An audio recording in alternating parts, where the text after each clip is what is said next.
what our commission, after a lot of study and hearings and testimony and reading papers and doing research, have said many states throughout the country, over a couple dozen states in the country have property tax caps, is we said no matter what else we do, regardless of what your position is, where you fall on the political spectrum, you're a liberal, you're a conservative, you're a Democrat, you're a Republican, you're this, you're that, whatever else you do, you can't keep on increasing the property taxes at the rate you've been. It's killing everybody.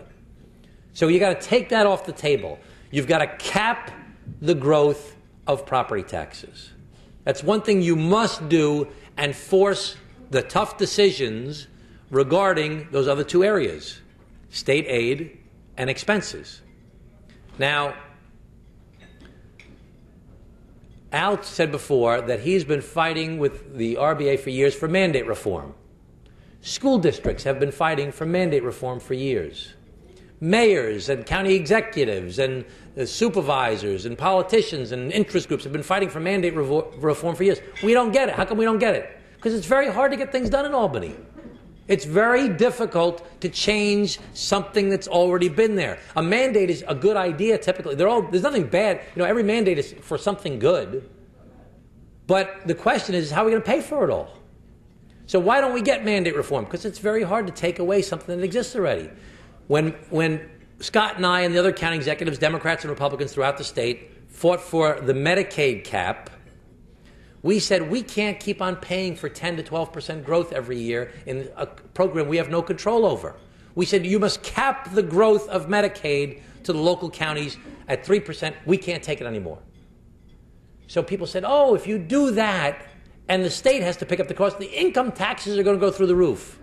And we said, well, we don't want to see the income taxes go through the roof. We said, if you don't increase the income taxes, they're going to devastate the program. They're going to ruin Medicaid. It's going to ruin health care. Well, what happened? They capped the growth of Medicaid. They put the responsibility where it belongs in Albany, where the problems emerged from in the first place, statewide systemic problem. And the state reformed Medicaid. Medicaid, for the first time, came in cheaper last year than it was the year before because they reformed the Medicaid program. And you know what? It didn't devastate Medicaid. It didn't ruin our health care program. It got rid of the abuses that have historically existed. And it didn't get rid of them. It got rid of a small piece of them. There's still a lot more left to do. And you'll see further reform, I think, as time goes on when you face tough financial times. If we get the Medicaid cap, it will force the state to say, because what will happen is the whole institution of education, school superintendents, school boards, your business association, other pro-education people, everybody will say, you've got to help us solve this problem. We can't raise our property taxes above 4% anymore or 120% of the CPI. What are we going to do? You've got to fix it. You've either got to give us mandate reform or you've got to give us more state aid. But it'll force Albany to take the responsibility to reform what is currently a broken system, which relies unfairly on the property tax system. But it forces the question to the place it's supposed to be, which is with the governor, the state senate, and the state assembly, to answer this very tough question. It forces them to address the question. Now, we had three pieces of recommendations in our report, and then I'll open it up for questions. One is the property tax cap, which is that you can't raise your property taxes anymore above 120% of the CPI or 4%. This year it would actually be 4% because the CPI is high, inflation is high this year. The average over the past 10 years would be about 3.2% a year. Okay? That's the property tax cap. The second recommendation we made is the circuit breaker. We're for the circuit breaker. Circuit breaker says you shouldn't have to pay above a certain percentage of your income in property taxes. So that if you make $100,000 a year, you shouldn't have to pay above 6% of your income in property taxes, $6,000. If you make $50,000 a year, you shouldn't have to pay above 6% of your income in property taxes, $3,000. The state would have to pick up the remainder, or you take the remainder amount and they would pay a percentage of the remainder. And take the money from the STAR program, which does not work, it's ineffective, it's broken, it's inequitable the way it's distributed, and reform it into this circuit breaker idea. The problem is, some people are saying, do the circuit breaker. We like the circuit breaker. It's great. You can't do the circuit breaker unless you do the cap first. Why? Because some people don't get the circuit breaker because their income is too high, and it doesn't cover the whole cost. It only covers a percentage of the cost. And it would actually cause a perverse incentive of the school districts to increase their spending the way the STAR program did. And number two, it doesn't apply to businesses. So I'm for the circuit breaker. The governor is probably for the circuit breaker too. A lot of people are for the circuit breaker. It's easy to be for the circuit breaker. But you can't do the circuit breaker unless you do the cap first. The third part of our recommendations are mandate reforms. There are 21 different items. Now, will all 21 be done? No. But there are 21 specific recommendations related to the state of New York, related to health insurance, related to labor contracts, related to pension reform, related to collective bargaining, related to Wick's law, related to 21 different things, that the state could change the law that would make it less expensive for the school districts and give the school districts greater control over how they run their schools, which would probably result in better test scores as well. So I want to just debunk 2 or 3 myths. Number one, the governor, the other members of the commission are pro-education. We want education to succeed. That's a myth that the governor's not, I don't know how anybody could possibly even say the governor's not pro-education. That's a myth.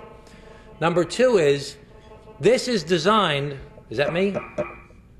Number 2, this is designed specifically to help low and moderate income persons, as well as everybody else. But it helps low and moderate income persons the most. They're the ones most hurt by property taxes. People have said, oh my goodness, if you had to cap the property taxes at 4%, and a wealthy district could raise their taxes by 4%, and they could even override their property taxes and vote for it, and the poorer school districts, 4% won't get them as much money, and they would never override their school. Well, that's the point. You mean the answer for low and moderate income school districts should be they should be able to raise their property taxes more. That's what's killing them in the first place. Those equity problems that exist between wealthy and poor school districts will never be solved by property taxes. They have to be solved at the state level through the state aid formula. You can't say to poor and low moderate income places, oh, we want you to be able to raise your property taxes more. They can't take it. They can't afford to raise their property taxes more. That's knocking their communities down further and further and further. Will never make them competitive or attractive places to live. So that is the most specious argument of them all, because property taxes hurts those folks the most. They say, oh, we don't want them to cap, we want them to be able to raise their property taxes more. It's crazy. So those are the main points that I wanted to make. I'm sure there's some other things. Oh, people say, well, why is this any different than any other time? You know, people have been talking about property taxes for years. Why is this different? What makes you think anything's going to happen? They didn't pass it this year. Well, this is not going away, I can guarantee you that. This issue will continue and continue and continue until there is reform. Why? Number one, voter anger is at an all-time high regarding property taxes. People are fed up. I've been in public life for 14 years.